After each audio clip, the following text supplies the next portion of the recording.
안녕하세요. 혼자서 가는 자유여행을 좋아하며 캐나다에 살고 있는 심심한 탱자입니다.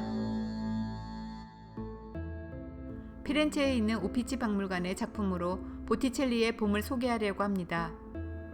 산드로 보티첼리는 이탈리아 초기 르네상스의 대표적인 화가로 피렌체에서 영향력이 막강했던 메디치 가문의 후원을 받아 많은 그림을 그렸습니다. 보티첼리의 그림은 여러 가지 상징과 의미가 담겨져 있는 것으로 유명합니다. 그 담긴 내용을 역사적, 사회적 배경을 바탕으로 해서 파헤치고 분석해봐야 하는데 그렇게 직접적으로 표현하기보다는 은유나 비유 등 암시적인 표현 방법으로 창작된 작품을 알레고리라고 합니다. 보티첼리의 봄의 알레고리는 좀 복잡해서 그 해석이 분분하다고 합니다. 봄 또는 이탈리어로 라 프리마베라라고 하는데 1478년경 작품입니다. 인터넷 검색으로 작품을 보았을 때는 제겐 봄이란 제목과 맞아떨어지지 않았습니다. 짙은 청색 배경과 다소 강렬하고 화려한 느낌이 봄과는 좀 동떨어져 보였습니다. 사실 작품의 원제목은 알려져 있지 않고 전에 우피치 미술관 소개 영상에서도 언급한 적이 있었던 16세기의 이탈리아 화가이자 건축가이며 미술사학자였던 조르조 바사리가 그림이 완성되고 70년 후에 메디치가이 빌라에 걸린 이 그림을 보고 봄의 상징인 비너스와 꽃의 여신들로 장식된 그림이라고 묘사하면서 봄이라고 이름 지어졌습니다.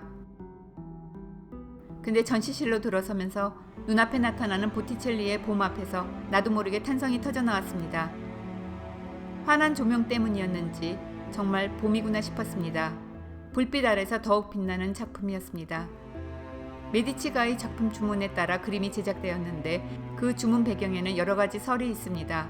보티첼리의 친구였던 메디치가의 로렌조 디 피에르 프란체스코의 결혼을 축하하기 위해 그려진 그림이란 설이 가장 일반적입니다. 초기 르네상스의 작품으로 로마 신들이 여러 등장하여 각각 메시지를 던지며 또는 서로 교감하며 이야기를 만들어가고 있습니다.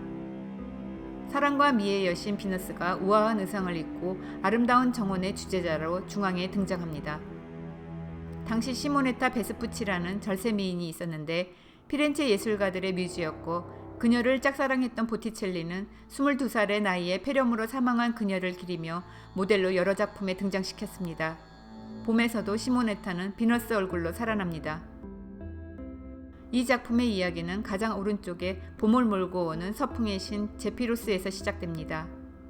제피루스는 요정 클로리스의 아름다움에 반하는데 완강하게 그의 사랑을 거부하는 클로리스와 강제로 결혼하고 그녀에게 아름다운 꽃으로 가득 찬 정원을 선물로 주면서 꽃의 여신 플로라로 변신시킵니다. 이런 구도는 로마 제국 시대 황제 아우구스투스의 딸을 유혹한 혐의로 로마에서 추방당한 바람둥이 시인 오비디우스가 쓴 시의 한 구절입니다. 보티첼리는 고대 로마의 시인 오비디우스와 루크레티우스 그리고 당대의 친구이기도 했던 시인 폴리치아노의 시와 고전 문학 등을 봄의 알레고리에 묘사하였습니다. 잔뜩 부푼 입 가득 봄바람을 몰고 온 제피루스는 클로리스를 잡아채고 그녀의 입에서 꽃이 쏟아져 나오면서 클로리스는 꽃의 여신 플로라로 변신합니다. 사실 그리스 신화의 클로리스와 로마 신화의 플로라는 같은 존재입니다. 플로라는 꽃무늬 가득한 치마에 가득 꽃을 담아 흩뿌리며 봄의 정원을 수놓고 있습니다. 그림 가득 한기를 더하고 있는 꽃들은 실제 피렌체에서 봄에 찾아볼 수 있는 200여 종의 꽃들이라고 합니다. 플로라의 모델로는 결혼식 신부였던 세미라미데 아피아노라기도 하고 시모네타라는 설도 있습니다. 사실 보티첼리가 그린 많은 여인들은 비록 다른 모델을 그렸다 하더라도 시모네타의 그림자가 서려 있는 듯합니다. 저는 개인적으로 화려하고 장식적인 플로라가 시선을 확 잡아끄는 강렬함이 있었던 반면에 중앙에 선 비너스는 어째 화면 장악력이 약하다 싶었습니다. 그런데 놀랍게도 월계수가 반원으로 그려내고 있는 비너스 머리 뒤 후광을 발견하고는 감탄했습니다. 역시 비너스가 중심을 잡고 봄의 정원을 지배하고 있었습니다. 사랑의 신 비너스가 신성한 사랑의 근원으로서 성모 마리아를 대신하며 육체적인 아름다움의 비너스가 동시에 영적인 아름다움을 구현하는 성모의 의미를 반영했다는 해석에 무게가 실리는 듯했습니다. 섬세한 드레스의 세 여인은 사랑, 아름다움, 순결을 의미하는 산미신입니다. 비너스를 따라다니는 수행원인데 관능적인 시스루룩에서 드러나는 속살과 우아한 몸짓으로 봄의 정원을 절정으로 이끌고 있습니다. 셋 중 왼쪽의 아름다운 여인의 모습도 시모네타가 모델이라고 하는데 도대체 누가 시모네타이고 시모네타가 아닌지 구분하기가 어렵습니다.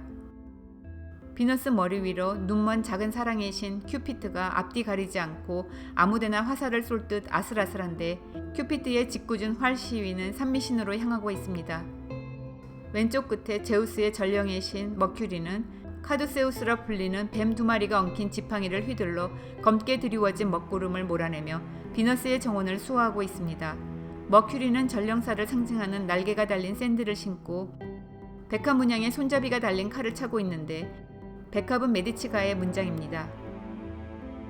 가려지고 보이지 않는 형상의 세상에서 점점 모양과 틀이 갖춰지고 구체화하며 변해가는 계절인 봄을 그려서 결혼을 축하한다는 것이 봄의 알레고리의 일차적 해석입니다.